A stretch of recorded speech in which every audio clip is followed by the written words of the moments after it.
하나님의 말씀 보겠습니다. 신명기 32장입니다. 26절로 27절까지. 우리 다 같이 합독하여 읽겠습니다. 내가 그들을 흩어서 사람들 사이에서 그들에 대한 기억이 끊어지게 하리라 하였으나 혹시 내가 원수를 자극하여 그들의 원수가 잘못 생각할까 걱정하였으니 원수들이 말하기를 우리의 수단이 높으며 여호와가 이 모든 것을 행함이 아니라 할까 염려함이라. 아멘. 오늘 말씀의 제목은 원수의 잘못된 생각입니다. 이 말씀을 들을 때 내 입장에서 생각하시면 안 되고요. 오늘만큼은 하나님 입장에서, 아버지 입장에서 한번 생각을 좀 해주시고요. 내가 아무리 힘들고 어렵고 정말 지치고 고난 상황에 이른다 하더라도 내 입장에서 생각하시면 안 되고요. 아버지 입장에서, 하나님 입장에서 생각하시는 시간을 가져야만이 오늘 말씀을 들을 때 유익함이 올 거라고 생각합니다. 나를 내려놓으시고 나를 부인하시고 오늘 이 시간은 아버지 입장에서만 말씀을 좀 들어주시면 감사하겠습니다. 제가 다시 한번 본문 말씀 읽어드릴게요. 우리가 지금 32장을 계속 해왔기 때문에 어떤 상황이라는 것을 다 아실 거라고 봅니다. 26절, 내가 그들을 흩어서 사람들 사이에서 그들에 대한 기억이 끊어지게 하리라 하였으나, 하나님 말씀에 불순종했을 때에 오게 되어지는 결과들이죠. 이스라엘 백성들이 우상을 끝내 버리지 못하고 하나님보다 우상을 더 사랑하고 그 우상을 버리지 못하고 깨트리지 못했을 때 나타나는 결과들이에요. 하나님께서 이스라엘에게 아주 그냥 단단하게 하나님께서 진노의 매를 드실 때에, 그때 하나님께서 27절, 혹시 내가 원수를 자극하여 그들의 원수가 잘못 생각할까 걱정하였으니, 하나님께서 걱정하신다는 겁니다. 그 원수가 잘못된 생각을 할까, 그것이 걱정됐다는 것이죠. 어떤 원수들의 잘못된 생각인가? 원수들이 말하기를 우리의 수단이 높으며 여호와가 이 모든 것을 행함이 아니라 할까 염려함이라. 그러니까 하나님께서 진노의 팔을 드셔서 이스라엘 백성들에게 진노의 매를 드셨음에도 불구하고 원수들은 우리 힘이 커서, 우리가 지혜롭고 우리가 능력이 있어서 이스라엘 민족을 우리가 이렇게 짓밟을 수 있다라는 잘못된 생각을 할까 하나님께서 염려하신다는 거죠. 우리가 지금 우상에 대한 이야기를 계속해 오다가 끝내 우리가 우상을 버리지 못하고 우리가 우상을 하나님보다도 더 사랑하게 되어질 때 하나님께서 진노의 팔을 드신다고 말씀했습니다. 그런데 하나님께서 우리를 완전히 멸하지 아니하시고 또 우리를 그래도 끝까지 하나님께서 붙들어 주시는 이유는 원수가 잘못된 생각을 할까 봐서라고 성경은 말하고 있습니다. 신명기 28장을 앞으로 가서 보겠습니다. 1절에서 14절까지는 하나님 말씀에 순종할 때에, 이스라엘 백성들이 말씀에 순종할 때에 찾아오게 되어지는 축복의 결과지요. 15절부터 68절까지는 하나님 말씀에 불순종할 때 나타나는 현상이 저주입니다. 그러니까 하나님 말씀 안에는 축복도 있지만 저주도 있고요, 생명도 있지만 사망도 있다라는 것이죠. 그래서 너희는 살기 위하여 생명과 축복을 택하라 하나님께서 말씀하신 거죠. 근데 하나님의 말씀을 이스라엘 백성들이 멸시하고 하나님 말씀에 순종하는 길을 선택하지 않을 때 나타나는 현상이 저주인데, 그 가운데 하나가 무엇이냐면 43절을 읽어드리겠습니다. 너희 중에 우거하는 이방인은 점점 높아져서 내 위에 뛰어나고 너는 점점 낮아질 것이며, 하나님의 백성이 아닌 자들은 점점점 높아지는데 하나님의 백성들은 점점점 낮아진다는 거예요. 하나님 말씀에 불순종했을 때 나타나는 그 증거로 하나님의 백성은 낮아지고 하나님의 백성이 아닌 자들은 높아진다라고 말하고 있습니다. 44절, 그는 내게 구워줄지라도 너는 그에게 구워주지 못하리니 그는 머리가 되고 너는 꼬리가 될 것이라. 우리는 꼬리가 되고 이방인은 머리가 되는 거죠. 그리고 우리는 늘 꾸러 다녀야 되고요. 얼마나 비참한 현상입니까? 그럼 이 비참한 이런 현상이 나타났을 때 내 입장에서 생각하지 마라 이거예요. 이때라도 하나님 입장에서 생각할 수 있어야 된다는 거죠. 우리는 꼬리가 되고 우리는 낮아지고 하는 일마다 되지 않고 고통이 있고 찌르는 가시들이 떠나가지 아니할 때도 내 입장에서 생각하면 안 된다는 거죠. 하나님 입장에서 생각할 수 있어야 합니다. 그래야 우리가 회복되어지고 돌이킬 수가 있게 되는 거죠. 이제 원수들이 잘못된 생각을 했던 그 결과를 몇 가지를 좀 보도록 하겠습니다. 열왕기 하를 가서 보겠습니다.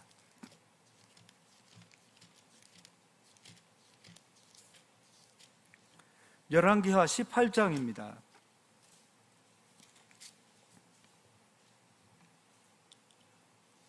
먼저 1절 읽어드리겠습니다. 이스라엘의 왕 엘라의 아들 호세아 제3년에 유다 왕 아하스의 아들 히스기야가 왕이 되니, 이때의 상황은 남유다와 북이스라엘이 나누어져 있던 상황이에요. 솔로몬의 아들 르호보암 시대에 여로보암은 이스라엘의 10지파를 거느리고 북이스라엘 왕국을 세우고요, 르호보암은 예루살렘 성전을 중심으로 남유다를 세우게 되어집니다. 그래서 이스라엘은 남과 북으로 이때 갈라지지요. 근데 북이스라엘이 먼저 아수르에 멸망하게 되어집니다. 이 멸망하게 되어지는 이 시기점에 남유다 이스라엘의 왕은 바로 히스기야였습니다. 히스기야 시대에 북이스라엘이 멸망을 하게 되는 거죠. 9절에 히스기야 왕 제4년 곧 이스라엘의 왕 히스기야가 왕이 된 지 4년째 되었을 때 이스라엘 왕 엘라의 아들 호세아 제7년 아수르의 왕 살만에셀이 사마리아로 올라와서 에워쌌더라. 그러니까 히스기야가 왕이 된 지 제4년째에 아수르 왕 살만에셀이 사마리아로 와서, 이때 북이스라엘의 수도는 사마리아였습니다. 사마리아를 포위하고 사마리아가 함락되어지는 그 기간이 3년이 걸립니다. 여기에서는 살만에셀이라고만 이름이 되어져 있지만 살만에셀 5세입니다. 살만에셀 5세가 이 북이스라엘을 침공하고 그리고 사마리아 성을 에워싸게 되지요. 아수르의 역사에서 아수르 제국을 세웠던 사람이 누구냐면 살만에셀 3세입니다. 살만에셀 3세의 손자격인 살만에셀 5세가 지금 북이스라엘을 침공하고 그리고 사마리아를 에워싸기 시작합니다. 그 뒤에 10절입니다. 3년 후에 그 성읍이 함락되어지니, 그러니까 북이스라엘이 3년 동안 아수르와 대적해서 싸웠지만 결국은 아수르에 의해서 멸망합니다. 3년 후에 멸망합니다. 그 성읍이 함락되니 곧 히스기야 왕의 제6년이요 이스라엘 왕 호세아의 제9년에 사마리아가 함락되매, 북이스라엘의 마지막 왕은 호세아 왕이죠. 여기에서 성경에서는 이 사르곤이라는 사람의 이름이 빠져 있습니다. 우리가 이걸 한번 생각해 보셔야 돼요. 살만에셀 5세가 침공을 했지만 이 3년 기간 끝나가는 기간에 이 살만에셀 5세가 의문의 죽음으로 죽음을 맞이해요. 그리고 그의 형제 사르곤, 여기에서는 성경에서는 사르곤은 빠져 있지만 이 사르곤 2세라는 그 살만에셀 5세의 형제가 왕이 되고, 그 사르곤 2세가 아수르 왕이 되어진 그 사르곤 2세 때에 3년 후에 사마리아를 함락시킵니다. 그런데 문제는요, 이 사르곤 2세도 의문의 죽음을 맞이하고 죽게 되어집니다. 이제 그 얘기는 아수르의 역사가 여기에서는 다 기록되어지지는 않았지만 실제적인 역사를 기록하고 있는 겁니다. 이때 사르곤 2세죠. 살만에셀 이름은 기록되어져 있지만 사르곤 2세의 이름은 여기에 빠져 있지만 3년 후에 사마리아를 함락시켰던 사람은 사르곤 2세입니다. 그 사르곤 2세가 함락시킨 이후에 11절 아수르 왕이 이스라엘을 사로잡아 아수르에 이르러 고산 강가에 있는 할라와 화볼과 메뎃 사람의 여러 성읍에 두었으니, 이는 그들이 하나님 여호와의 말씀을 듣지 아니하고 그의 언약과 여호와의 종 모세가 명령한 모든 것을 따르지 아니하였음이더라. 북이스라엘도 하나님의 백성이에요. 분명히 하나님의 말씀을 떠났고 하나님을 아프게 했고 우상을 버리지 않아서 결국은 하나님께서 진노의 매를 아수르를 들어서 사용하신 것이지요. 그런데 진노의 매로 쓰임받았던 이들은 한결같이 길지 못하고 다 죽습니다. 근데 여기에서 사르곤 2세도 사마리아를 함락한 이후에 이제 태평생들을 이룰 것 같지만 그도 의문의 죽음을 맞이합니다. 그리고 그의 아들 사네립이 왕이 되어져서 그가 남유다를 침공하게 되어집니다. 이제 13절도 읽어드리겠습니다. 히스기야 왕 제14년에 3년 후 14년 그 기간 동안에 이 사르곤 2세는 의문의 죽음을 맞이하게 되어지고 이 사네립이 왕이 되어져서 그 아수르라는 그 나라가 아주 그냥 이 정치적으로 혼란 위기에 쌓이게 되어질 때 사네립이 나타나서 그 왕이 되어져서 하나하나 정리해 갑니다. 사르곤 2세가 갑자기 죽게 되어지자 주변에 있었던 그의 속국이었던 나라들이 하나하나씩 독립하니까 사네립이 가서 하나하나 다시 점령해서 무릎을 꿇어요. 그래서 3차 침공으로 선택한 것이 남유다 히스기야를 침공하는 겁니다. 그것이 역사 비문에 나와 있는데 그림 하나 좀 띄워주시기를 바랍니다. 그림을 띄워주실 때 역대하 32장을 가서 우리는 성경을 펴두겠습니다. 역대하 32장입니다.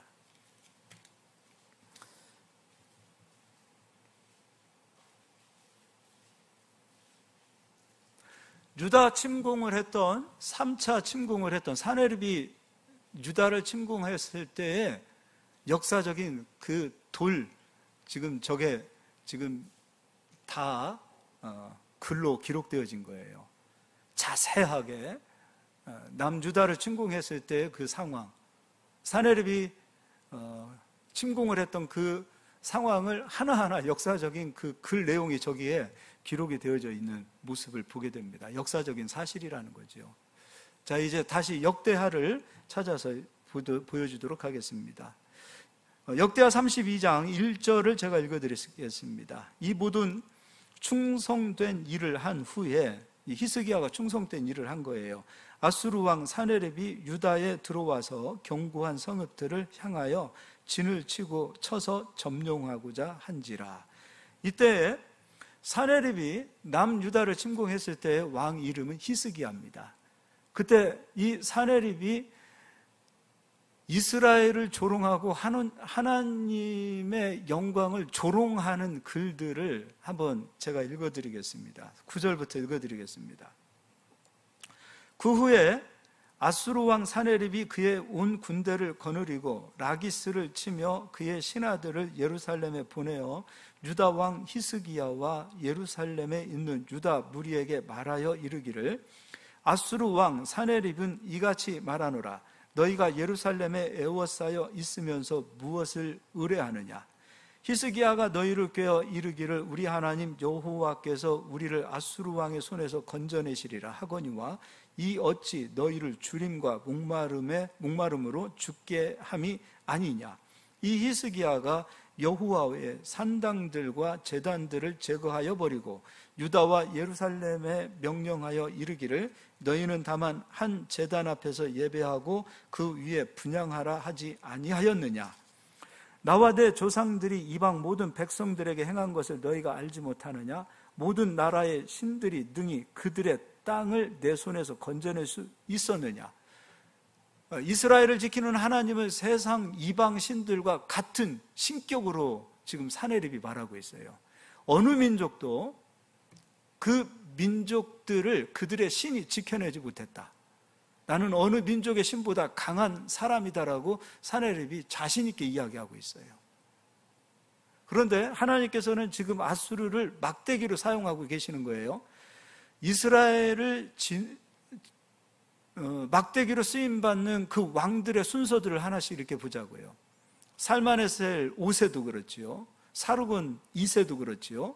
이 사내립도 이제 조금 있으면은 남유다를 침공하고 히스기야를 조롱하고 하나님을 조롱했다라는 그 이유로 이제 히스기야의 기도도 나오지요. 그러나 그의 마지막은 비참하게 자기 몸에서 난 자녀들에 의하여 목숨을 잃게 됩니다. 그리고 아수르는 역사에서 이제 지워지기 시작하는 거예요. 그러니까 이게 원수가 가졌던 잘못된 생각들이라는 거죠. 우리가 이렇게 힘이 세고 강한 것은 우리들의 힘이라고 생각하는 것이지 하나님의 역사라고 생각하지 못하는 그것이 원수들이 가질 수 있는 생각이라는 거죠. 14절도 한번 읽어드리겠습니다. 내 조상들이 진멸한 모든 나라의 그 모든 신들 중에 누가 능히 그의 백성을 내 손에서 건져내었기에 너희 하나님이 능히 너희를 내 손에서 건지겠느냐. 그런즉 이와 같이 너희는 히스기야에게 속지 말라, 꾀임을 받지 말라, 그를 믿지도 말라. 어떤 백성이나 어떤 나라의 신도 능히 자기의 백성을 나의 손과 나의 조상들의 손에서 건져내지 못하였나니 하물며 너희 하나님이 너희를 내 손에서 건져내겠느냐 하였더라. 21절 이 사내립의 결과를 한번 볼까요? 21절 여호와께서 한 천사를 보내어 아수르 왕의 진영에서 모든 큰 용사와 대장과 지휘관들을 멸하신지라. 아수르 왕이 낯이 뜨거워 그의 고국으로 돌아갔더니 그의 신의 전에 들어갔을 때, 그의 신은 그가 섬기는 신의 전에 들어갔을 때에 그의 몸에서 난 자들이 거기서 칼로 죽였더라. 하나님을 조롱한 백성의 마지막의 결과를 보여주고 있습니다. 그런데 이때에 원수의 손에서 조롱을 당하고 원수에게서 핍박을 당하고 하나님께서 원수를 막대기로 쓰신다고 말씀드렸어요. 그 막대기들 손에 괴롭힘을 당하고 있는 하나님의 백성들이 가져야 될 생각이 있다는 거예요. 그 생각이 무엇이냐면 내 입장에서 생각하지 마라 이거예요. 하나님 입장에서 좀 생각하자 이거예요. 원수들 손에 하나님의 백성을 맡겼을 때 하나님의 마음을 한번 생각해 보자 이거예요. 당신의 백성들이 세상에서 지고 있을 때, 조롱당하고 있을 때, 짓밟히고 있을 때, 짓밟히고 있는 나는 고통스럽지만 하나님의 입장을 생각하지 못한다면 우리는 뭔가 굉장히 큰 것을 놓치고 있는 겁니다. 분명 우리가 꼬리가 되고 우리가 짓밟히고 우리가 머리가 되지 못하고 돈이나 꾸러 다니고 하는 일마다 되지 않고 우리 주변에 있는 안 믿는 사람들은 점점점 번성하고 잘 되는데 우리는 안 되고 있을 때 내 신세 한탄을 하는 것이 아니라 나를 바라보는 것이 아니라 내 처지를 불쌍히 여기는 것이 아니라 그때 나를 바라보시는 아버지를 한번 생각해 보라 이거예요. 아버지가 염려하셨고 아버지가 걱정하시고 계셨어요. 아버지 입장에서 한번 생각해 봐야 되는데 우리는 이러한 상황이 되었을 때에 아버지 입장에서 생각하지 못하고 내 입장에서만 생각하는 거예요. 그러니까 내 입장에서 생각하고 내 입장에서 하나님 앞에 기도하는 것이 마치 곡하는 것처럼 기도할 수 있어요. 팔자 타령할 수 있어요. 이때 이러한 상황이 되었을 때 여기에서 이 올무에서 빠져나올 수 있는 원수의 팔에서 빠져나올 수 있는 유일한 길은 내 처지를 바라보는 것이 아니라 아버지를 생각하는 거예요. 이렇게 내가 원수의 손에 짓밟혔을 때 아버지의 영광이 땅바닥에 떨어지는 것을 걱정하고 아버지의 이름이 그리스도 예수의 이름이 나로 인하여 욕먹는 것을 생각할 때에 그것을 걱정하고 그것을 염려하는 자들의 마음이 되어질 때 우리는 원수의 손에서 빠져나오는 거예요. 근데 대부분 한번 생각해 보자고요. 신앙생활 하다가 어려움을 만났다. 근데 난 이런 얘기도 들어봅니다. 차라리 내가 예수를 안 믿었으면 좋았을 텐데 예수를 믿어서 내가 신세가 팔자가 내가 진짜 죄송해요. 쪽박을 찼다 이런 얘기도 하시더라고요. 예수 믿어서 그런 겁니까? 예수를 잘 못 믿어서 그런 거 아닙니까? 설령 예수님을 잘못 믿었다 하더라도, 내가 그러한 처지 밑바닥에 가 있다 하더라도 그때 내 팔자를 타령하고 나의 신서 처지를 곡하듯이 그렇게 말한다면 거기에서 풀려나오는 길이 없어요. 나로 인하여 영광을 받지 못하시는 아버지로 인하여, 아버지의 찢어지는 마음을 인하여 아버지를 생각하는 거예요.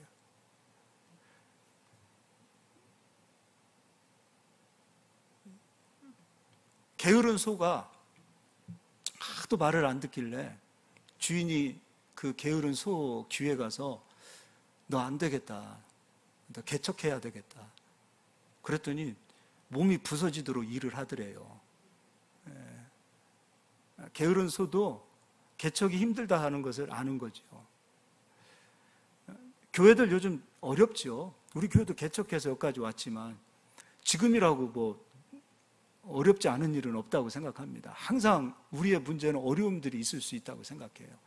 교회가 어렵고 또 우리의 사업이 항상 안 되고 뭔가 성장할 듯 하면서 되지 않을 때에 그때 뭘 바라봐야 되냐 이거예요. 무엇을 바라보고 무엇을 구해야 되느냐 이거예요. 내 입장에서 나를 보고 내가 아버지 개척해서 이렇게 힘들고 이렇게 어렵고 사람도 없고 돈도 없고 그럼 팔자 타령하고 있다면 절대 거기에서 일어날 수 없어요. 아버지, 예수 그리스도의 이름으로 세워진 이 교회가 사람들에게 조롱을 받고 있습니다. 주의 종으로 세웠는데 이 주의 종이 어디 가서 조롱이나 받고 천독꾸러기가 되고 있다면 예수님의 나야 상관없습니다, 아버지. 그러나 이러한 것으로 아버지의 이름이 욕을 먹고 아버지의 영광이 땅바닥에 떨어지는 것은 나 지켜볼 수 없습니다. 이렇게 돌이키는 거예요. 우리 회사가 아버지 안 되는 것으로 인하여, 아니 같은 업종을 하고 있음에도 불구하고 안 믿는 자들은 저렇게 잘 되고 있는데 내가 이렇게 되지 않는 것으로 인하여 아버지 이름이 영광을 받지 못하는 것이 안타깝고 괴롭고 그것이 속이 상합니다.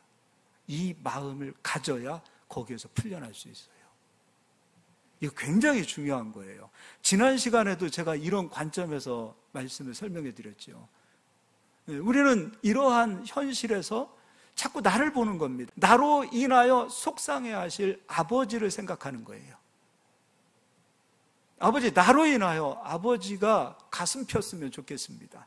우리 하나님께서 나로 인하여 영광을 받으셨으면 좋겠습니다.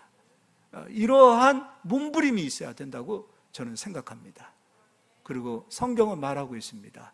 그의 나라와 그의 의를 구해야만이 이 모든 이 올무에서 우리가 빠져나올 수 있는 겁니다. 할렐루야. 예. 학개서를 가서 보겠습니다.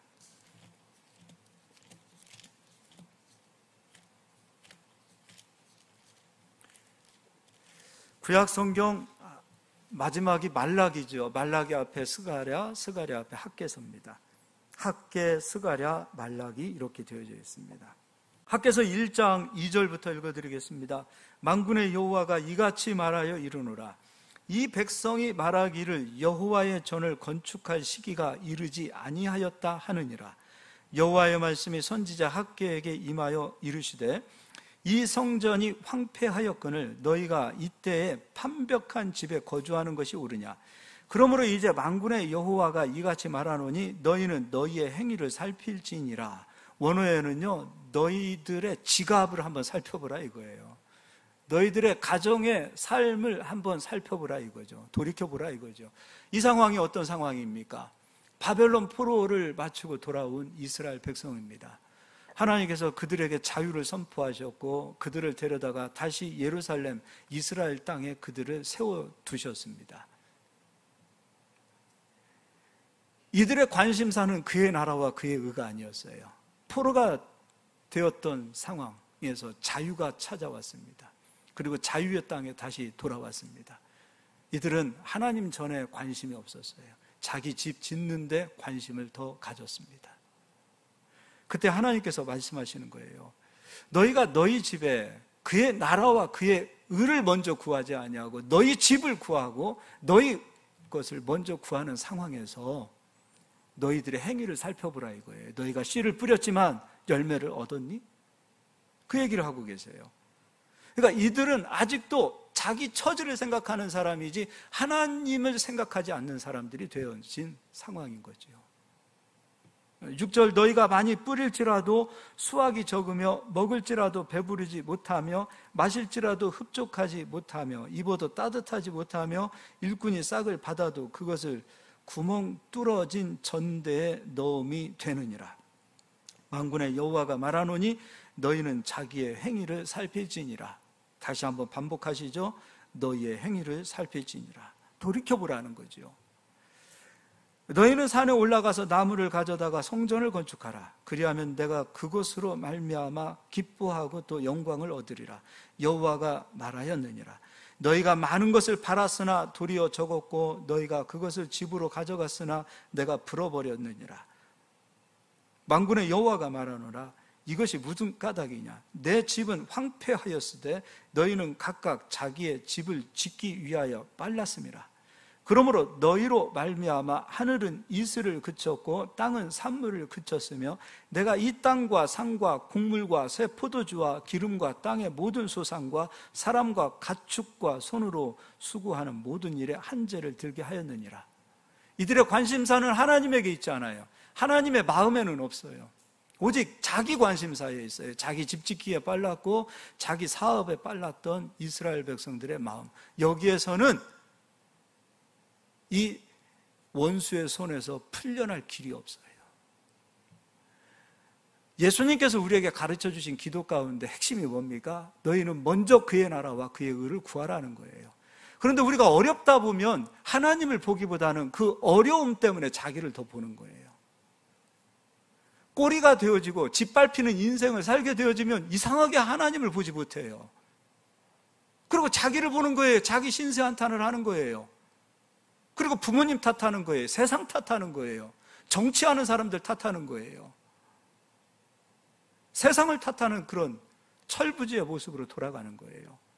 힘들고 어려운 상황 속에서 나를 걱정하기보다는 내가 이렇게 되어진 것으로 인하여 아버지 영광 받는 것을 걱정하는 자가 되어졌을 때 이 모든 올무에서부터 우리가 풀려나는 거예요. 다른 길이 있나요? 예수님이 다른 길을 가르쳐 주셨나요? 이방인들의 기도를 가르쳐 주지 않으셨어요. 믿음이 있는 하나님의 자녀들에게 가르쳐 주신 기도는 너희는 먼저 그의 나라와 그의 의를 구하라는 거예요. 그 길 말고는 풀려날 길이 없어요. 아버지를 생각하고 아버지가 나로 인하여 근심하시는 것을 생각하는 자가 되어졌을 때 모든 것에서부터 풀려나는데, 오늘 이스라엘 백성들의 그 행위는 어떤 행위인가? 자기 행위를 한번 살펴보라고 하나님 말씀하셨을 때 그들의 행위를 한번 보자고요. 아버지 나라에 가 있지 않아요. 아버지가 우선순위가 아니에요. 자기가 우선순위예요. 느헤미야서도 앞으로 가서 읽어보도록 하겠습니다. 학개서와 느헤미야는 같은 시대적 상황입니다.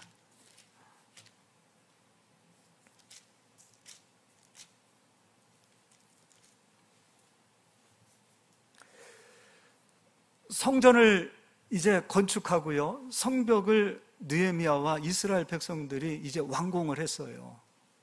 이제 성전에서 예배가 드려져야 돼요. 성전에 불을 지펴야 돼요.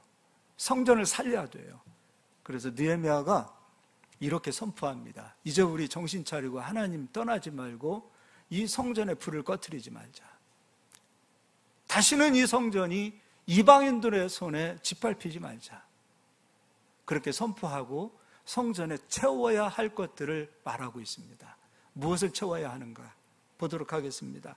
10장 35절입니다. 해마다 우리 토지 소산의 만물과 각종 과목의 첫 열매를 여호와의 전에 드리기로 하였고, 또 우리의 맏아들들과 가축의 처음 난 것과 소와 양의 처음 난 것을 율법에 기록된 대로 우리 하나님의 전으로 가져다가 우리 하나님의 전에서 섬기는 제사장들에게 주고, 또 처음 익은 밀의 가루와 거제물과 각종 과목의 열매와 새 포도주와 기름을 제사장들에게로 가져다가 우리 하나님의 전에 여러 방에 두고 또 우리 산물의 11조를 레위 사람들에게 주리라 하였나니 이 레위 사람들은 우리의 모든 성읍에서 산물의 11조를 받는 자임이며 레위 사람들이 11조를 받을 때에는 아론의 자손 제사장 한 사람이 함께 있을 것이요 레위 사람들은 그 11조의 10분의 1을 가져다가 우리 하나님의 전 곳간의 여러 방에 두되 곧 이스라엘 자손과 레위 자손이 거제로 드린 곡식과 새 포도주와 기름을 가져다가 성소에 그릇들을 두는 골방 곧 섬기는 제사장들과 문지기들과 노래하는 자들이 있는 골방에 둘 것이라. 그리하여 우리가 우리 하나님의 전을 버려두지 아니하리라.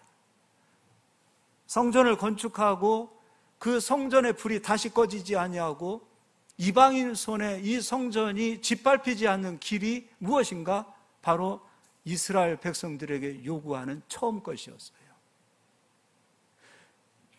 우리는 11조를 복받기 위해서 한다? 물론 그렇게 볼 수도 있겠지요. 물론 11조 하면 복 받습니다. 그러나 11조를 처음 것을 복받기 위해서 드리는 사람이 되어서는 안 돼요. 아버지의 전, 아버지의 나라, 하나님을 먼저 생각하는 마음에서 가져오는 11조가 되어야지 복 받으려고요. 11조 안 해도 복 받는 사람이 있을 수 있어요. 11조 하나는 이방인들은 왜 이렇게 복을 받습니까? 11조 하는 성도들도 복을 못 받는 성도들이 있을 수 있습니다. 근데 11조를 하고 처음 것을 가져오는 이유는 무엇인가? 내가 잘 되고 복 받으려고 한다? 이거 이방인들이 하는 11조하고 똑같지 않습니까? 이런 도둑놈들이 어디 있습니까? 복 받으려고 하나님 앞에 드려요? 복 받으려고 헌금해요? 이 정도 수준으로 하나님을 섬기는 자리에 들어가서는 안 됩니다. 하나님을 염려하고 하나님의 전을 걱정하고 그리스도의 몸된 교회를 생각하고 하나님 나라와 그의 의를 생각하는 마음에서 드리는 곡물이 되어야 되고 헌신이 되어야 되지요. 복 받으려고 목회합니까? 여러분, 복 받으려고 직분 받으신 겁니까? 복 받으려고 헌금합니까? 복 받으려고 봉사합니까? 아니잖아요. 우리 하나님이 기복주의 하나님이십니까? 우리는 이방인들이 섬기는 기복주의 신앙이 되어서는 안 되는 거예요. 그분이 진정한 나의 아버지시요 독생자를 주셔서 아낌없이 독생자를 십자가에 못 박히셨고 못 박아 죽이셨고 그 피로 믿는 자마다 구원과 영생을 주신 그 사랑을 받은 하나님의 거룩한 자녀가 되어진 우리들이라면 누구를 먼저 생각하는가? 아버지를 생각하는 마음이 와 있어야지요. 그리스도의 몸된 교회가 땅 아래 짓밟히는 자가 되어지고 하나님의 전이 버림을 받는 역사가 나타나는데도 불구하고 아무렇지도 않은 마음이 되어져 있다. 그러면 뭔가 우리의 신앙은 잘못되어진 거 아닙니까? 하나님의 전을 버려두지 마라. 버려두지 않기 위해서는 성전만 근사하게 잘 지어서는 안 된다. 성전에서 일하는 자들도 있어야 되고 성전의 곳간, 성전의 그 창고들은 성도들의 거룩한 11조로 채워져야 되는데 그 거룩한 11조는 복받기 위해서 드리는 11조가 아니라 이거예요. 하나님의 전을 버려두지 않기 위하여 하나님 나라와 하나님의 의를 먼저 생각하기 위하여 하나님을 먼저 생각하는 마음에서 가져오는 거예요. 복 받으려고 목사 된 거 아니에요. 우리 복 받으려고 여기 찬양단 쓰는 거 아니에요. 복 받으려고 여러분 봉사하는 거 아니에요. 복 받으려고 선교사 나가는 거 아니고 복 받으려고 우리가 어떠한 행위로 하나님 앞에 서는 거 아니에요. 그건 여러분 이방인들도 하는 거예요. 절을 짓는데 기와장 하나 하는 데서도 돈 주고 하지요. 이유는 뭡니까? 복 받으려고 하지요. 이방인들도 우리보다 더 큰 헌신을 합니다. 제가 알고 있는 사람들은 100억을 들여서 절간을 지은 사람도 있어요. 우리보다 더 크고 더 스케일이 있고 더 그냥 화끈하게 섬기는 이방인들도 있어요. 그런 것으로 하나님 앞에 서서는 안 돼요. 우리는 하나님 앞에서 내 입장에서, 내 처지에서 내가 이거밖에 이런 이야기하는 것이 아니라 하나님 입장에서, 하나님 마음에서, 하나님의 나라와 하나님의 의를 먼저 생각하는 마음에서 헌신해야 되고 희생해야 되고 섬겨야 하고, 그리고 귀한 예물도 그러한 마음에서 드리는 거예요. 이러한 성도들이 되어야 올무에서 나오는 성도가 되어지고, 그리하면 이 모든 것을 너희에게 더하시라는 주의 말씀이 이루어지는 겁니다. 할렐루야. 13장을 가서 보겠습니다. 느헤미야 13장입니다. 그럼에도 불구하고 이스라엘 백성들은 참 순종을 안 합니다. 13장 10절을 가서 읽어드리겠습니다. 내가 또 알아본즉 레위 사람들이 받을 목을 주지 아니하였으므로 그 직무를 행하는 레위 사람들과 노래하는 자들이 각각 자기 밭으로 도망하였기로, 내가 또 민장들을 꾸짖어 이르기를 하나님의 전이 어찌하여 버림바 되었느냐 하고 곧 레위 사람을 불러 모아 다시 제자리에 세웠더니, 이에 온 유다가 곡식과 새 포도주와 기름의 11조를 가져다가 곡간에 드림으로 내가 제사장 셀레마와 서기관 사독과 레위 사람 부다야를 창고지기로 삼고 마따냐의 손자 사쿨의 아들 하난을 버금으로 삼았나니 이는 그들이 충직한 자로 인정됨이라. 그 직분은 형제들에게 분배하는 일이었느니라. 그렇게 느헤미야가 강조했던 부분, 그럼에도 이스라엘 백성들은 그 말에 순종하지 않았어요. 결국 성전에서 성전의 목, 하나님이 주시는 그것을 받아야 될 제사장들은 그것을 받지 못하니 먹고 살기 위하여 성전을 버려두고 다 떠나가 버립니다. 다 떠나가는 거죠. 저는 걱정하지 마세요. 저는 없어도 안 떠나갑니다. 하나님께서 고만하라 그러면은 그때 고만하는 것이지, 돈 때문에 저는 그런 사람은 아니에요. 그러나 보세요. 이러한 상황에서, 하나님의 전이 버림받은 상황에서 하나님의 은혜가 이스라엘에게 흘러올 수 있겠습니까? 예배가 무너지고 하나님과의 관계가 다 무너져 버리고 하나님의 전이 버림받는 이 상황은 다름이 아닌 이스라엘 백성들의 마음이 자기 집 짓기에 빨랐고 자기 욕심대로 살았고 하나님께 거룩한 것 드리기가 너무도 아깝고 자기의 처지와 자기의 상황을 생각하면 도무지 하나님 앞에 드릴 수 없는 것들만 있는 거지요. 자기를 생각하면 절대로 순종할 수 없어요. 순종은 하나님을 사랑하는 마음에서 나오는 거예요. 순종은 하나님을 사랑하는 자들이 드릴 수 있는 거예요. 하나님 사랑하기 때문에 할 수 있는 순종이에요. 하나님을 먼저 생각했어요. 자기를 생각하지 않았어요. 그러나 자기를 먼저 생각하는 자들은 하나님의 전을 언제나 버려두었어요. 관심이 없었어요. 하나님 나라와 교회와 하나님의 전이 무너지는 것에 대해서는 관심이 없어요. 입으로는 얼마든지 비판도 하고 판단도 하고 교회들이 썩었다라고 말을 할 수 있지만 말할 수 있는 자격이 안 되는 거예요. 진짜 하나님을 생각하는 사람들은 그런 것 때문에 일체 말하지 않아요. 하나님을 진짜 사랑하는 사람들은 하나님의 전을 버려두지 않아요. 그래서 제가 오늘 서두에 이 이야기는, 오늘 말씀은 나를 완전히 부인한 상태에서 들으라 그랬어요.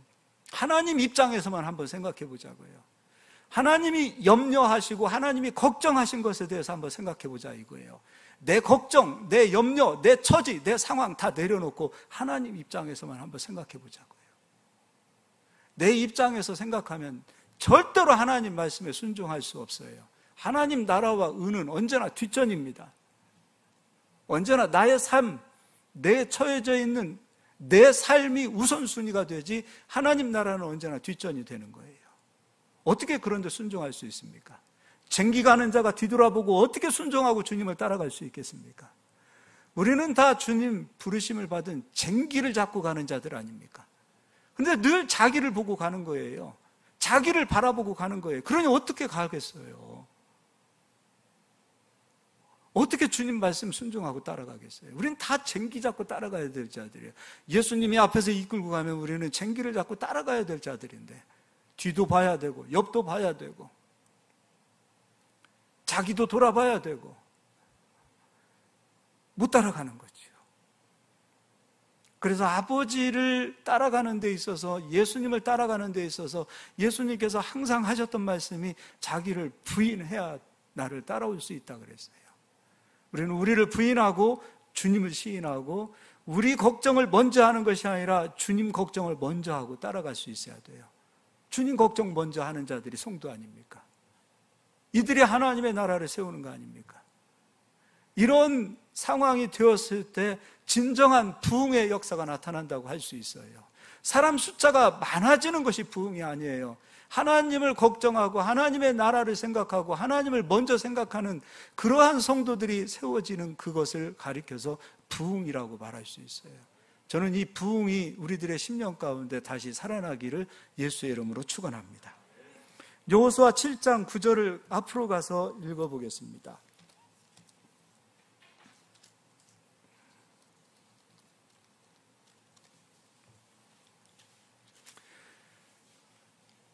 가나안 땅에 들어가서 첫 성읍이 정복되어졌는데 그 성읍은 여리고입니다. 처음 것은 하나님 것입니다. 그래서 이 처음 것은 절대로 건들지 말라고 하나님께서 이스라엘 백성들에게 신신당부를 했습니다. 그럼에도 불구하고 아간은 하나님의 것을 도둑질했습니다. 이후에 아이성을 점령해 가는 데 있어서 이스라엘 백성들은 대패를 합니다. 사람 눈으로 보았을 때도 작은 성읍이었어요. 여호수아에게 굳이 우리가 군대 다 갈 필요 있겠습니까? 몇 명만 가도 우리가 충분히 이길 수 있습니다. 그런데 3,000명이 몰살을 당합니다. 하나님께서 함께 하시지 않았어요. 여호수아가 이때 아이성에게서 대패하고 난 이후에 하나님 앞에서 자기 의지로 가지 않았어요.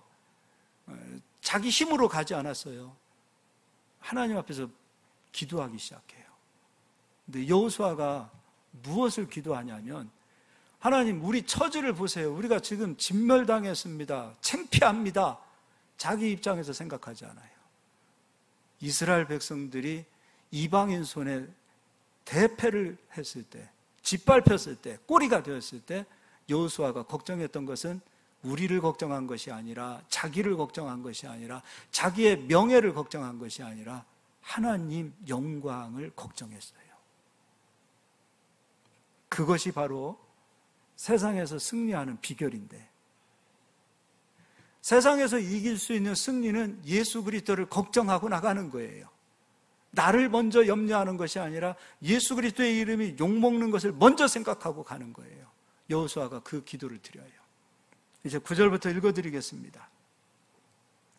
가나안 사람과 이 땅의 모든 사람들이 듣고 우리를 둘러싸고 우리 이름을 세상에서 끊으리니 주의 크신 이름을 위하여 어떻게 하시려 하나이까 하니.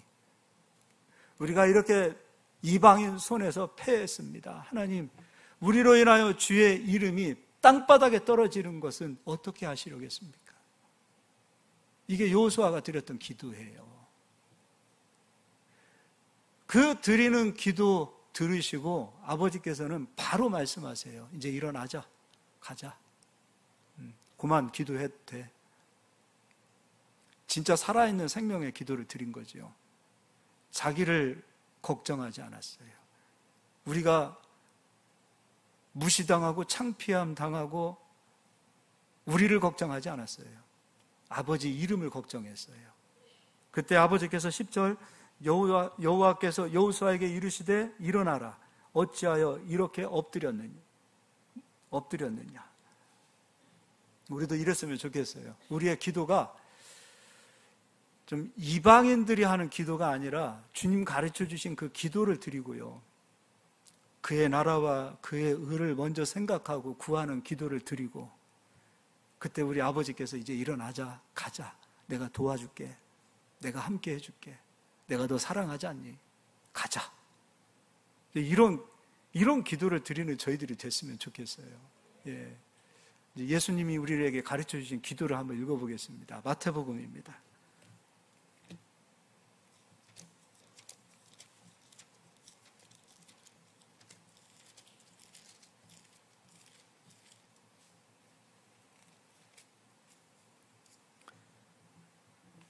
마태복음 6장 31절부터 읽어드리겠습니다.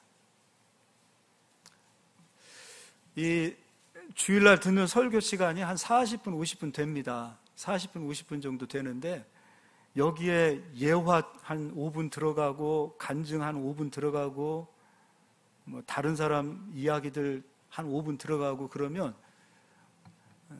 말씀 듣는 시간이 적어요. 성경만 가지고 가서 40분, 50분 해도 굉장히 작아요. 예. 그래서 제가 그냥 이 설교 시간에 좀 여러분 딱딱한 것 같아도 간증 안 집어넣고 예화 집어넣지 않는 이유는 저에게 주어진 시간이 굉장히 전 짧다고 생각해요. 이거 가지고 우리가 일주일을 살아야 되는데 간증을 힘입어서 여러분이 힘 얻지 못해요. 예화를 통해서 절대 힘 얻지 못해요. 뭐 소크라테스가 됐든 칸트가 되었든 철학자들 이야기 듣고 우리가 힘 못 얻어요. 오직 주의 말씀이 우리에게 힘이 되는 거예요. 그래서 제가 오직 성경으로만 가는 이유가 거기에 있다라는 거. 지금 벌써 시간이 벌써 이제 할만하니까 시간이 벌써 다 됐어요. 그래서 이해를 하시고 하나님의 말씀에 우리가 힘을 얻기를 예수의 이름으로 축복합니다. 이제 31절부터 34절은 다 같이 한번 읽어보겠습니다. 그러므로 염려하여 이르기를 무엇을 먹을까 무엇을 마실까 무엇을 입을까 하지 말라. 이는 다 이방인들이 구하는 것이라. 너희 하늘 아버지께서 이 모든 것이 너희에게 있어야 할 줄을 아시느니라. 그런즉 너희는 먼저 그의 나라와 그의 의를 구하라. 그리하면 이 모든 것을 너희에게 더하시리라. 그러므로 내일 일을 위하여 염려하지 말라. 내일 일은 내일이 염려할 것이요 한날의 괴로움은 그날로 족하니라. 저도 청년 시절을 겪었습니다. 청년들은 아직 일을 잡지 못한 시기라고도 볼 수 있습니다. 그래서 염려들이 많습니다. 걱정이 많습니다. 여러분, 그 염려와 걱정 때문에 하나님 만나는 것 늦춰지고 소홀하게 되고 더 염려함 때문에 세상 일에 분주하고 거기에 나의 시간을 더 빼앗기는 자가 되어지면 더 늦어지는 거예요. 아직 내가 뭔가 이루어지지 않은 이 상황 속에서도 그의 나라와 그의 의를 구하고 하나님 만나는 거 놓치지 않았으면 좋겠어요. 그거 우선으로 하나님을 좀 찾아보십시오. 하나님은 상 주시는 하나님이시라 그랬어요. 히브리서 11장 6절에 믿음이 없이는 하나님을 기쁘시게 할 수 없다 그랬어요. 믿음은 하나님이 계신 것을 믿으라는 거예요. 그리고 믿는 자들에게 반드시 상 주시는 이심을 믿으라 그랬어요. 우리가 하나님을 먼저 찾고 하나님을 먼저 구하고 하나님의 나라를 먼저 우리가 찾는 자가 되어지면 하나님은 반드시 상 주시는 하나님으로 역사하십니다. 하나님은 진짜 살아계신 하나님, 가장 좋으시는 하나님, 우리에게 언제나 사랑으로 축복으로 역사하시는 그 하나님이 우리 아버지예요. 그 아버지 절대 놓치지 않는 저희들이 되기를 예수의 이름으로 축복합니다. 우리 옆사람 한번 인사합시다. 그의 나라와 그의 의를 먼저 구합시다. 기도하겠습니다.